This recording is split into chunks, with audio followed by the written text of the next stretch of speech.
হ্যাঁ, এটাই বলতে চাইছে যে তারা অন্নপূর্ণা যোজনা অ্যাপ্লাই করেছে, কিন্তু যারা লক্ষ্মী ভান্ডার পেত। তো অন্নপূর্ণা যোজনা নিয়ে শুনবেন নাকি? হ্যাঁ, কি প্রচুর কি কি কি বিভ্রান্ত, কি বিভ্রান্তি?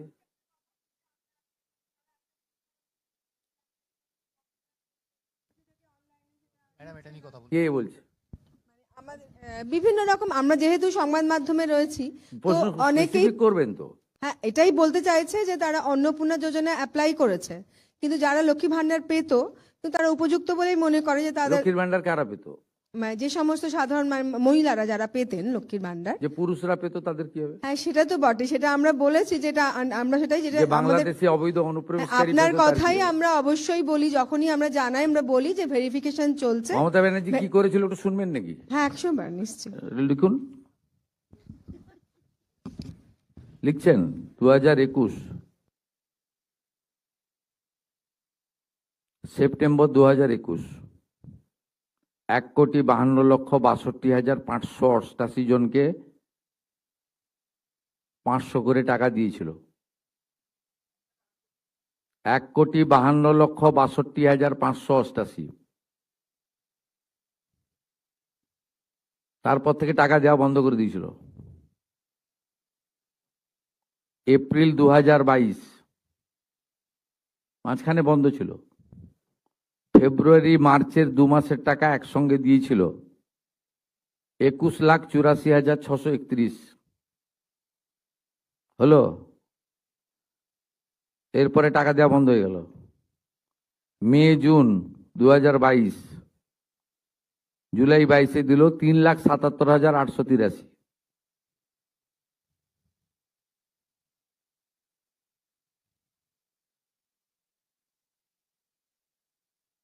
এসব হিসাব আমাদের সামনে আছে, আমরা এসব কাজ করি না। আপনাদের খুব পরিষ্কার বলি, সরকারি টাকা। আমাদের কমিটমেন্ট ছিল, কমিটমেন্ট আছে, কমিটমেন্ট থাকবে। জুন মাস থেকে 31 জুলাই পর্যন্ত ফর্মে অনলাইন অফলাইনে আবেদন নেওয়া হয়েছে। অফলাইনে যাদের আবেদন নেওয়া হয়েছে তাদেরকে পোর্টালে আপলোড করার কাজ হচ্ছে। ভেরিফিকেশন করা হয়েছে। প্রথম, যেহেতু আমরা জুনে লঞ্চিং করব বলেছিলাম, 28 লক্ষ লোককে এখান থেকে দিয়েছিলাম।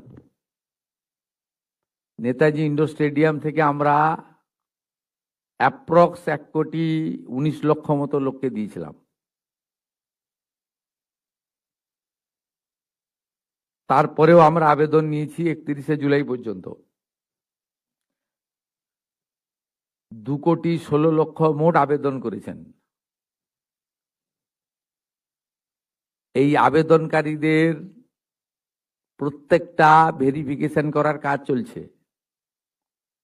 ভেরিফিকেশন প্রায় শেষ পর্যায়ে এসে গেছে। আজকে আমি ডিটেলসে বলবো না। 10 তারিখে আমি এবং সংশ্লিষ্ট মন্ত্রী মালতী রাভা রায় ডিটেলসে প্রেস কনফারেন্স করব 2 PM, ঠিক আছে? আপনারা আসবেন মিছিলের আগে, তেরঙ্গা যাত্রার আগে। 17ই আগস্ট থেকে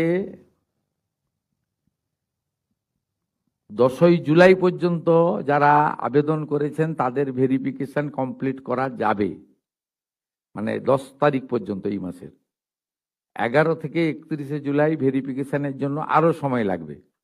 কিন্তু আমরা এই মাসের 17ই আগস্ট থেকে আমরা 3,000 টাকা করে ভেরিফাইড লোকেদেরকে, মহিলাদেরকে অ্যাকাউন্টে পাঠাবো। এবং কারা কারা বিবেচিত হবেন সম্পূর্ণ ক্রাইটেরিয়া 10 তারিখ সোমবার বলে দেব। 17 তারিখ থেকে অ্যাকাউন্টে অর্থ যাবে, সরকারি টাকা, নিয়ম মেনে দেওয়া হবে, বিজেপির সংকল্পপত্র মেনে দেওয়া হবে। একটা স্কিম তৈরি করতে গেলে, দিতে গেলে যে ফাইন্যান্সিয়াল মিনিমাম ডিসিপ্লিন লাগে সেটা রেখেই দেওয়া হবে। 25 থেকে 60 বছর বয়সী লোকেদের দেওয়া হবে। অন্যান্য সমস্ত আপনারা কাগজ পেন নিয়ে আসবেন, নোট করতে থাকবেন। আমি এবং সংশ্লিষ্ট মন্ত্রী অর্থ সচিবকে রেখে বলে দেব 17 তারিখ থেকে অ্যাকাউন্টে টাকা ট্রান্সফার হবে। আর এটা কেবলমাত্র এই মাসে হয়ে যাবে, পরের মাসে থেকে বিজেপি সরকার যতদিন থাকবে প্রত্যেক মাসে দ্বিতীয় সপ্তাহে টাকা ট্রান্সফার হয়ে যাবে। অতএব এটা নিয়ে বিভ্রান্ত হওয়ার কিছু নেই। আমাদের সব সোশ্যাল মিডিয়ার টিম যারা যারা রিল বানাচ্ছেন, রিল করছেন, খুব নজর রাখছে। যারা মিথ্যা তথ্য দিচ্ছেন তাদেরকে চিহ্নিত করে রাখছি। মিথ্যা তথ্য যারা দিচ্ছেন তাদের বিরুদ্ধেও আইনগত ব্যবস্থা হবে। জনগণকে বিভ্রান্ত করার কোনো কারণ নেই। মহিলারা পশ্চিমবঙ্গে যেহেতু কাজ নেই, অর্থ নেই, বাড়িতে পরিযায়ী শ্রমিক, এবং এই অর্থটা মোটামুটি একটা কোনো কাজ না করেই একটা অর্থ বিজেপি এটা দিবে বলেছে, জনগণ এটা স্বীকার করেছে, বিজেপি এটা দেবে। আমি তো কমিটেড, আমি চিফ মিনিস্টার, পাওয়ার যোগ্য লোকরা নিশ্চয়ই পাবেন।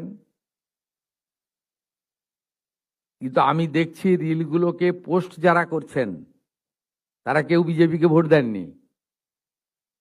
আমি বিখ্যাত করব, দুটো নাম বলে দেবো। আমি পাই নূর আলম, আপনি ভোট দেননি বিজেপিকে, আমি জানি আপনি কোনোদিন বিজেপিকে ভোট দেবেন না। মেহবুব, আপনি মেয়েদের কাছ থেকে ভিডিও করাচ্ছেন, করে পোস্ট করে রিল করছেন, আপনি ভাবছেন এতে কিছু হবে না। এখানে বিজেপি 100 বছর থাকবে, 100 বছর থাকবে বিজেপি, যে কাজ করে দিয়ে যাবে।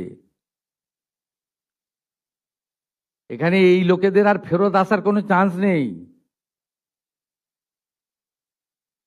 তো ফলতা দেখেছেন, এরপরে রেজিনগর আর নন্দীগ্রাম দেখতে পাবেন, তারপরে কলকাতা হাওড়া কর্পোরেশন দেখতে পাবেন। শুধু দেখতে থাকুন। আর যারা এইসব করছেন আমি প্রত্যেকটা লোককে চিহ্নিত করে রেখেছি। আপনারা বিজেপিকে ভোট দেননি, 2,92,00,000 ভোটের মধ্যে নেই নূর আলম ভাই। আপনি কোথায় ভোট দেন আমি জানি, কোথায় দিবেন ভবিষ্যতে সেটাও আমি জানি। আর আপনার ভোটের উপর নির্ভর করে আমি রাজনীতি করি না, আমরা রাজনীতি করি না। নিশ্চিন্তে থাকুন। সমস্ত দিদি মহিলাদের মুখে হাসি ফোটানোর কাজ আমরা করব। বারুইপুরে দেখেছেন, অন্নপূর্ণা যোজনাতেও দেখবেন।